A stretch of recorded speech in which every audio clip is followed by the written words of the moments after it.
Piektdienas pēcpusdienā Rīgas domē notika pašvaldības dienestu sanāksme par lielveikalā Maxima notikušo traģisko negadījumu, kur iebrukot ēkas jumtam, bojā gājuši vismaz 47 cilvēki, bet traumas guvuši 34. Glābšanas darbi joprojām turpinās. Pirmais, kas bija šodien pielēmts sanāksmes laikā, ka ģimenēm, kam rādi gāja boja, attiecīgi no Rīgas domes būs atbalsts 10 000 lati. Attiecīgi tiem cilvēkiem, kas cieta un patreiz ir slimnieks, atbalsts no Rīgas domes būs līdz 500 000 lati, atkarībā no situācijas un stāvokļa. Tas ir viens. Otrais, Rīgas pašvaldība arī seks visas izdevumus, kas saistīti ar bērnu, pilnīgi, un arī sniegs visu nepieciešamo palīdzību, kas saistīts ar vietām kapos. Ja mēs runājam par iemesliem, kāpēc šī traģēdija vispār bija iespējama, un par tām versijām, ko patreiz min Latvijas valsts policija. Atbilstoši esošam būvniecības likumam, ko mēs šodien arī izrunājam vēlreiz ar būvvaldi, nevienai pašvaldībai un nevienai pašvaldību būvvaldī nav tiesību, kā mēs piemēram redzam, runājot par Zoltotas gadījumam, iejauktais process, jo bija mainīts 9. gada būvniecības likums, un pēc būtības bija privatizēta būvuzraudzība. Un tas nozīmē, ja mēs redzam, kas ir noticis Zolītūtē, bija projekts, pirmais posms, pirmā karta, kas bija saskaņot atbilstoši iesniegtiem dokumentiem, un ko sagatavoja certificēti speciālisti, atbilstoši arī likumam, kur arī bija paredzēta zaļa zona uz jumta. Pēc tam arī atbilstoši visiem projektiem tā zaļa zona tika veidota. Tieši tāpēc arī būvvalde patreiz uzskata, ka viena no galvenām versijām varētu būt, ka drošības notikuma pārkāpumi būvniecības gaitā. Būvvalde tagad pārbaudīs tos objektus, kurus patreiz vai nu būvē, vai rekonstruē re. Arī paralēli notiks pārbaudes būvvaldes esošas kompetences ietvaros, to es gribētu pasvietrot atbilstoši būvniecības likumam.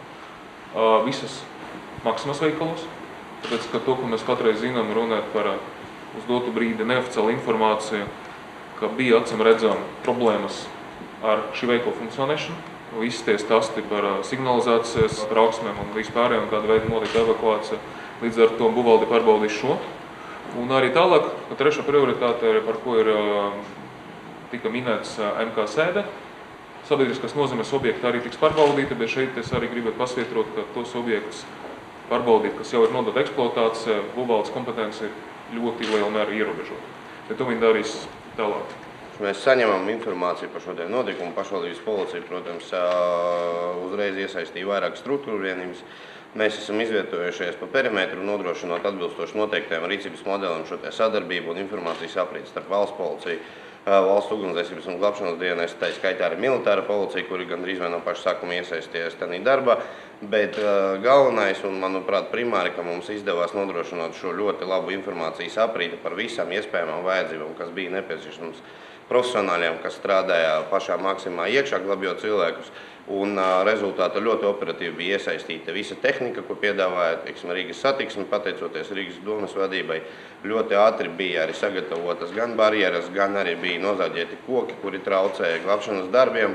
Bija arī pacelta visa smaga ceļam tehnika, bija nodrošināta ergonomiski apstākļi glābēja darbam.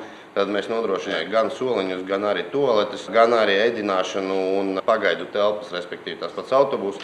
Un strādājām štabā un arī turpinām strādāt un strādāsim pastiprināti strādāsim līdz brīdim, kamēr valsts ugunsdzēsības un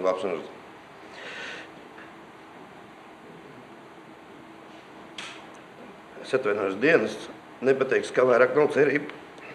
Tad sociālais dienests, informatīvais tālrunis 800 555 darbosies visu diennakti. Šodien, rīt, parīt, tātad brīvdienās.